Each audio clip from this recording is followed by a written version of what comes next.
Ayan, good morning po mga kabarangay, mga idol. Samahan niyo po ako. Ngayong umaga po ay dito po ako sa aming dragon fruit. Ayan o. Ayan. Ayan. Tingnan niyo po yung aming dragon fruit o. Ito po siya o. May mga balot po sila o. Ayan. Pinalot ko po ng plastic dahil yun pong panahon po kagabi para pong maulan. Ang sama po ng panahon. At tinisting ko pong balutin siya para hindi mahugasan ng tubig yung yung kanyang bulaklak.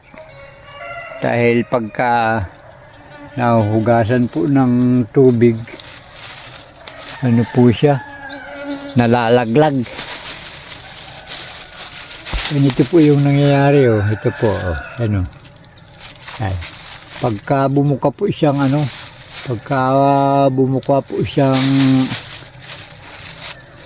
umulan, laglag yung bunga niya. Kaya yung ginawa ko po kagabi na nga, pinalutan ko po yung mga bulaklak niya ng plastic. Yun pong umaga ay tanggalin po natin yung plastic niya para i-hand pollinate. Nakita ko lang po ito sa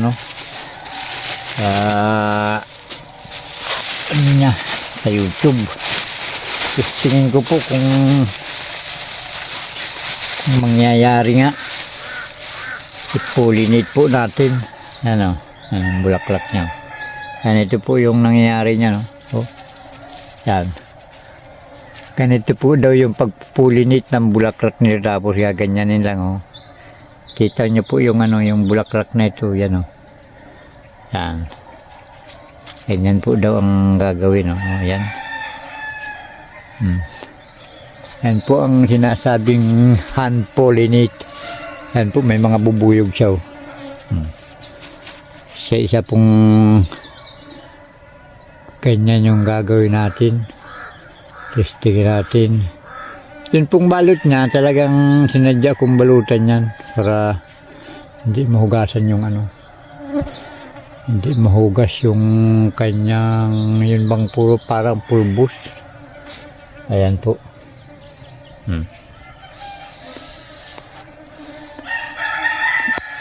Gawin po natin yung sinasabi nila para wala naman yatang mawawala. Yan po.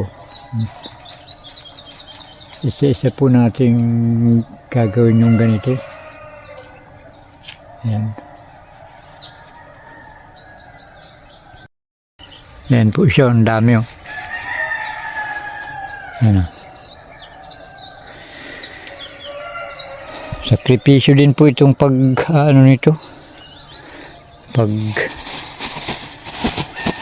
Yan. Sakripisyo din po parang paghahalaman. Pulilit po natin para yung epekto daw po nito, nalaki yung bunga niya.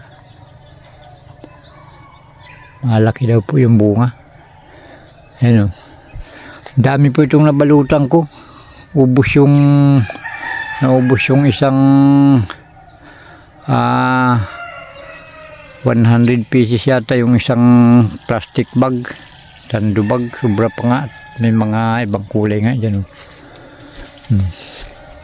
ayan dami pong daming honey bee. Ito na po yung na-hand pollinate ko po, yan lalaki niya yan, mga ilang linggo na lang po. Ito po, may hinog na siya ayan po nagsisimula na pong maghinog. Ayan po ayan pa. Ayan. Dami ko pong nabalutan na ayan. Dami po may mga plastic. Ito po, may hinog no. Ayan. Paisa-isa na po na nahihinog. Nahihinog na po siya. Salamat po kay God sa mga biyaya. Yan po yung mga binalutan ko. Yan, may hinog na. May nahihinog na po. May nagsisimula ng magsapaghinugan. Thank you God. I love you God. Salamat po sa araw-araw na paggagabay mo sa amin. Maraming salamat po. Ayan, sa mga biyaya. Ay, kahit na po pagod sa araw-araw, pagising po sa umaga, wala pong gaanong naramdaman. Normal lang po yung medyo masakit-sakit yung katawan. Ayan. Ito po, bago lang ito. Wala pa itong 1 year, yung may mga bungang maliliit. Ito po. Ayan na po.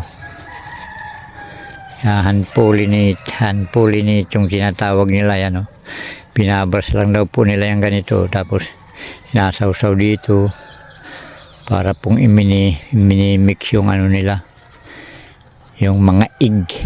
Yan, mga egg daw, mga egg. Yan po. No. Ito pa.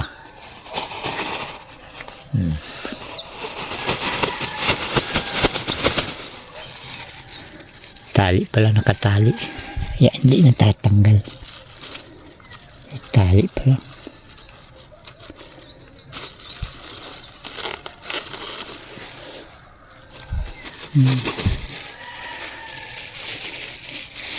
Yan po, hindi siya nakabuko.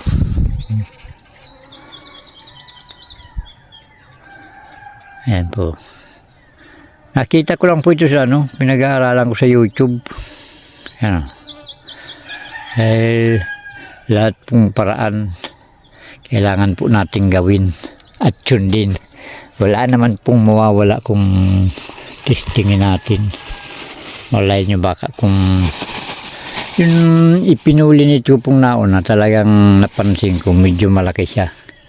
Kaya lang po ito, talagang tinakpang ko ito dahil yung mga hindi ko nabalot ng plastic. Nalaglag po yung mga bunga nila. Naugasan po kaya nawawala po kaya itong ito, yung mga egg na yan, parang pulbos na yan. Kita niyo po yung pulbos na ganyan. Yan, pag nahugas yan, laglag yung bunga niya, naninilaw siya. Kaya dapat i-hand pollinate daw pong ganito. Yan.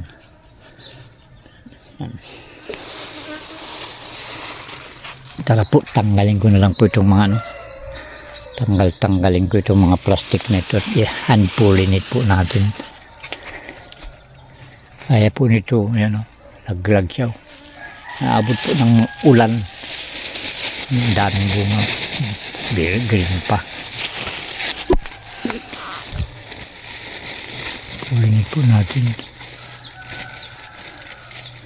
Ito po ito, bala. Ano po ito talaga? Sakripisyo po talaga itong ganito. Balutin mo isa-isa. Ayan, hand pollinate natin.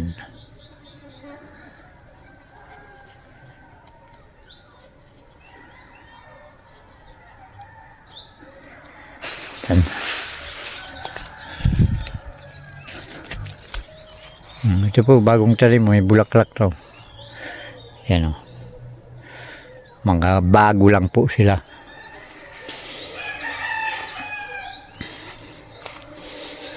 Parang ulan pa. Parang sama po ng panahon natin yung umaga. Parang uulan.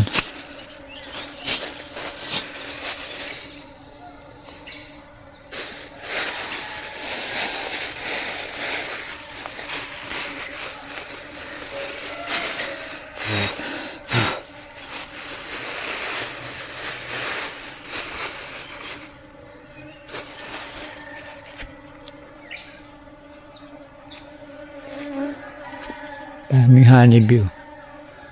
Daming honeybee. Ayan.